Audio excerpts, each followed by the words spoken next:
Rusame reader, Song, and today I will be reading to you from Beneath the Surface by Unnamed Untold.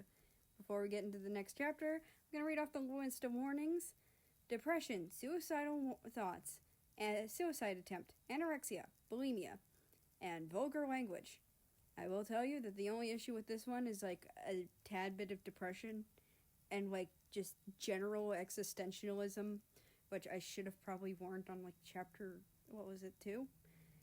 But that's it.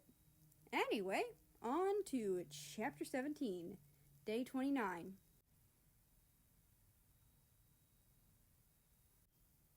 I moved slowly, as if it would slow down time.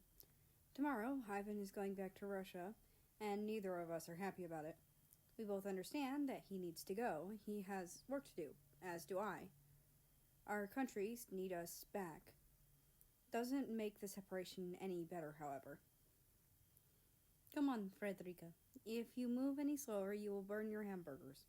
Don't want people to start calling you England now, nah? He teased, trying to cheer me up. I don't want you to leave tomorrow. I know I'll be seeing you soon, but still, I don't want to see you leave, I told him, sadness lacing my voice. He came up behind me and held me close. I know, Dorogoya. I do not want to leave either, but I have to. I need to be with my country. You know this as well as I do. He lectured softly as he pressed a kiss to my cheek. Doesn't make it any easier, I said, flipping the burgers. I sighed heavily. What is wrong, Frederica? He asked, concerned.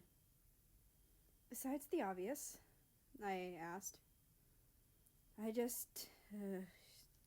Sometimes I wish I wasn't a nation. What do you mean? Do you not love your people or country anymore? He asked, even more worried. Of course not. I love them. I'll never stop loving my people and my land, I said loudly. What, you can tell me, he said, pulling me closer. I wish I was mortal, I admitted. I wish I was human. Why? He gently pressed. Because then, at least, I know when I'll die. If I were human, then I could live a real life. I could have a family. And I know I won't have to go to war with. I could marry someone and never have to worry about having to go to war with them. Or if their country would not last for the next 5 years. Or 500 years.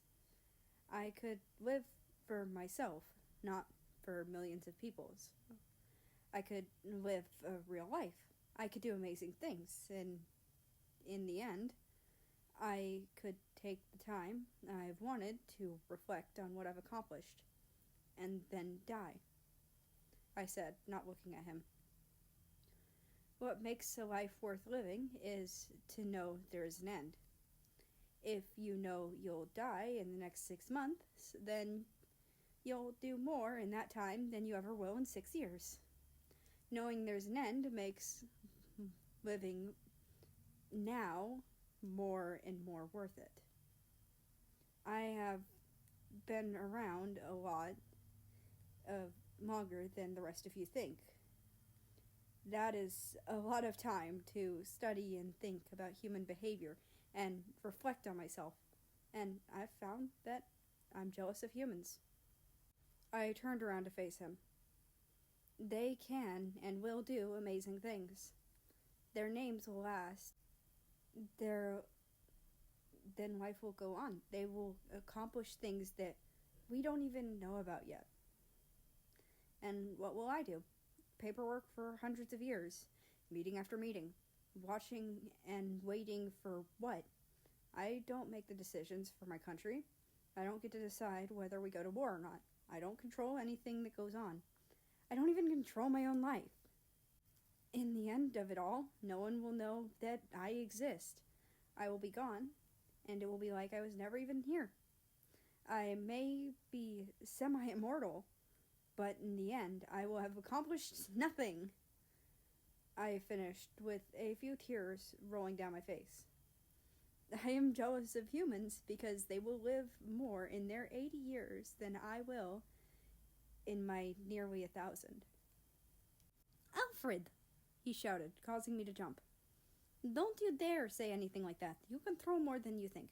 You may not make the decisions for your country, but your decisions affect your country. If at any time during your revolution your spirit broke, your country would not have lasted. You would have lost. During both world wars, if you gave up, your people would have too. If you yielded to me during the Cold War, your country would be mine now. You may not be in the front doing anything any person will ever notice, but what you do in the background changes the fate of your country. And it doesn't stop there. You have done more than you realize in life. For yourself and others. When you were just a colony, you made me your friend. You were my first real friend. You took care of the Mexicos when you were just a child. Your revolution gave others hope they needed to try for a better future. When the Berlin Wall went up, you made sure people were fed and had all the supplies they needed. I watched you hop over that wall and deliver letters to families on both sides, including Prussia and Germany. You know about that? I asked, amazed. I had thought that I made sure no one had ever seen me. Duh, I saw you. I never said anything, though, he confirmed. I know a lot more about you than you think. Like how during the Cold War you would sneak over to check on the people in my house, just to make sure that they were okay. I know that after late night meetings, you will follow other nations to bars. When they come back out too drunk, you will walk them and take them back to their hotel room, or a hotel room. I know that you contribute most of the food to potlucks, so there will always be enough for everyone, especially the poorer nations who always don't get to eat. You do more than you think. You are an amazing nation and an amazing person, no matter what anyone else says, he said firmly but gently. New tears sprang from my face. I shot up and kissed him. I felt light, like everything that I let hold me back was gone. Hearing him say those things was just what I needed, to be reminded that I was more than just what the others called me, that I actually have made a difference here other than just existing. I'm more than just a lightning rod for the others to let off some steam. Thank you. I feel much better. I never realized how much I needed to hear that until just now, I told him happily. I am glad. Frederica? He said, looking behind me. Yeah? The food is on fire. I turned around and let out a shout. I darted out of his embrace and grabbed the fire extinguisher from under the cabinet. I pulled the pin and squeezed the handle. White foam came out and covered the pan, immediately putting out the flame. I put the extinguisher down and stared wide-eyed at the pan. So, pizza? I asked, still looking at the pan. Are you going to set that on fire too, England? He asked with a teasing smile. No, and this is the first time I have set food on fire in nearly 20 years. And the only reason is because you distracted me. So this is your fault. I crossed my arms, a playful smile on my face. Whatever you say, Alfred. He shook his head, and I pulled a large pizza from the freezer. Yes, it's whatever I say. My house. I laughed. I put the pizza in the oven and set the timer. Okay, the food will be ready in about 20 minutes. In the meantime, help me clean up? I thought this was your house, he reminded with a smile. You distracted me, so this is as much your fault as it is mine. I glared playfully. Or whatever, I'll clean it up, I said, picking up the pan. I put it in the sink to cool before I had to scrape everything out of it. If I don't, it'll melt the bag. I saw a hand come around and grab a washcloth. I smiled back at him. It took most of 20 minutes to get the kitchen cleaned up. When we were done, we had a few minutes left, so I started digging through my junk drawer. "What are you looking for?" he asked. "New batteries. The one in the smoke detector are obviously bad." Beep. The pizza is done. He grabbed the oven mitts and took it out. "Thanks. Just give me a second." "And there," I said proudly and put the detector back. "All right, let's eat." "You are excited to eat tonight?" he asked curiously. Not that I blame him. I haven't exactly been that excited to eat in the past few weeks. I was still really worried about getting fat, despite his many reassurances that I wasn't. What can I say? Old habits die hard. I'm not going to change overnight just because he said I wasn't fat. Yeah, kind of. I'm still not at all there quite yet, but I'm getting there, I told him honestly. "What are you going to do when I leave? Will you go back to purging, or will you stay on Trek?" He asked me seriously. All playfulness had left. Now was the time for seriousness. "I honestly don't know. There have been many times where I wanted to throw up all that I had just eaten, and a few times when I wanted to cut. Sometimes the only thing that stopped me was the fact that you were in the next room. When you leave, I have to go back to my other house, and I'm not sure what I'm going to do. I will have to try my hardest to stay on track, but I can't promise I won't relapse. I'm sorry," I told him honestly and ducked my head.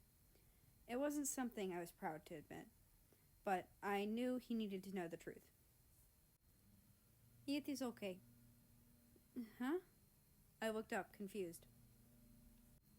"I understand that this is not something that can be cured overnight. You have been suffering from depression, anorexia, and anxiety for years. Expecting something like that to go away would be unfair of me. This is something that can take months or even years to fix. You will have relapses, and there will be times where all our progress gets thrown out the window. All I ask is that when you feel like you might cut, try to call us, day or night. Your brother or I would much prefer you calling us than cutting or purging," he reassured me. "We will be here. We both love you very much, and we want to see you get better. All I ask is that you call. Can you do that for me?" "Yeah, I think I can do that," I told him with a small smile. "Good." He pulled me into a tight embrace. I tucked my head under his chin and kept my arms pressed close to his chest, fully encircled around me. You ever get hugged so good that you don't want it to stop? Well, this was one of those times. He held me for a very long time. When he tried to pull back, I scooched closer. He chuckled and kept his hold on me. I was content and happy. Everything was all right with me at this exact moment. "Come on, Frederica. You still need to eat. I have a little surprise for you when we are done, da?" he said, smiling down at me. "All right, but I want cuddles tonight. For some reason, I feel really clingy today," I told him with my own smile. "I've noticed," he chuckled fondly. Small chit-chat filled the silence as we ate dinner. Mostly things about what colors the kittens are going to be, and how many girls will there be versus how many boys. We also talked about when and where everyone should show up for Thanksgiving. I want everyone to be at my house for a week so we can bond as family. The event was obviously going to take place at the house Maddie and Vanya found me in. It's my biggest house and has plenty of room for everyone. I was turning on the dishwasher when I felt Ivan put a blindfold across my eyes. I tensed for a moment for relaxing. I never liked not having my eyes, but I trusted him. He helped me get my coat and shoes on and dragged me out the back door. From here, I could hear the crackle of fire and smell its smoke. "What's on fire?" I asked him, worried. "Look." He took off the blindfold to show me what looked like a picnic by a fire pit. A big, thick blanket was spread out next to the fire. Several smaller blankets were folded on top. A couple of wine glasses and what looked like a wine bottle set next to them in a basket. The basket was filled with some stuff for s'mores in the center. "Ivan, what's this?" I asked, walking up to it. "The final date before I have to leave. A goodbye memory," he told me, his hand still in mine. "I know how much you were looking forward to a bonfire, but the snow ruined that for you. So I spent some time getting enough dry wood to have one for you. It's not big, nor will it last long, but I hope it will suffice," he said shyly. "You big teddy bear, this is amazing," I chirped happily. I pulled him down for a tight hug. "Thanks, Vanya." "Anytime, Frederica." He kissed my cheek. "Come and lay down. Fire won't last for long. We need to enjoy it while it does." "Oh, right." I laughed as I sat down. I picked up the wine bottle to find that it was actually sparkling grape juice. I get this stuff every Thanksgiving and Christmas. "I know you are too young to drink real alcohol, so I got this instead," he told me as he took the bottle. "You are so sweet. I can't believe that I used to think that you were just a crazy asshole." I laughed. "There is more to everyone than what we know," he agreed. He poured the 2 glasses and handed me one. "Thanks," I said, taking a sip. "You want to know something?" "In this last month, I've had more fun than I've had in years. Life just isn't as fun if you don't have someone to complain to." I giggled. He let out a chuckle and pulled me close to his side. I reached up and gave him a sweet kiss. It lasted a long time until we needed air. "I love you." "I love you too," he said, giving me another kiss. "You are so sweet. What did I do to deserve you?" "I don't know, but it must have been good." I laughed. He chuckled and shook his head. Then a small frown came to his face. "Hey, what's wrong?" "I'm just wondering why you chose me over all the other nations. I'm not the sanest or most romantic. I'm just wondering, why me?" he asked, looking me in the eyes. "Because I saw something amazing in you when I was younger. The same thing you have proven time and time again. You are the only one strong enough to let me go. You let me run free, so I will always come back to you." I smiled softly at him. "I trust you. I love you." "I love you too, Frederica."